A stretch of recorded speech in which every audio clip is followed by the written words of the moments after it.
David had everything. He had defeated Goliath and he had survived Saul. He had outlived his rivals and he had united Israel. From Hebron to Jerusalem, from shepherd to king, David's rise seemed complete. But every victory comes with a cost. And now the bill was due. Nathan had exposed the truth. The king who judged the rich man in the prophet's story had unknowingly judged himself. "You are the man," the words echoed through the palace. For the first time, David could no longer hide behind power, success, or royal authority.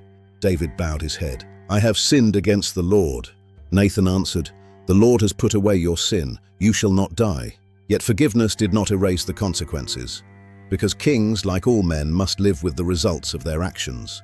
The child born to David and Bathsheba became gravely ill. Day after day, the child grew weaker. David withdrew from his court. He lay on the ground. He refused food. He spent his days and nights in prayer. The king who had commanded armies now found himself powerless. For 7 days, David fasted. For 7 days, he pleaded for mercy. The elders of his household urged him to rise, but he would not listen.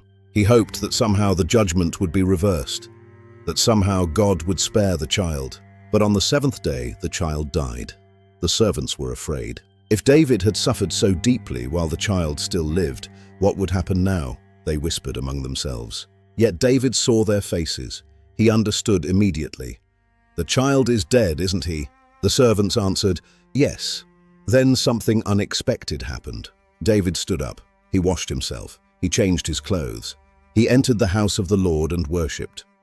Afterward, he returned to the palace and asked for food. His servants could not understand. "You fasted and wept while the child was alive," they said. "But now that he is dead, you rise and eat."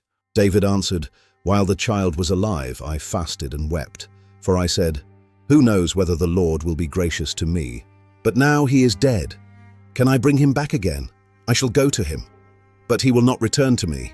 The king accepted the judgment, yet the death of the child was only the beginning. Nathan had already warned him, "The sword shall never depart from your house." The consequences of David's actions would spread through his family and his kingdom. Years earlier, David had begun his journey as a shepherd from Bethlehem. He became a warrior, a fugitive, a commander, and a king. One by one, his rivals disappeared. Saul was gone. Amnon was gone. Ishbosheth was gone. At last, David ruled over all Israel. His rise to power was complete. But now another chapter was beginning. History remembers David as a hero, a conqueror, a poet, a king. Yet history also remembers the cost. Power had brought David glory and success, but power had also demanded a price. The rise of David was built through courage, wisdom, strategy, loyalty, and blood. Now the consequences had arrived. The kingdom remained. The throne remained. But peace would never fully return to the house of David. The price of kingship had begun.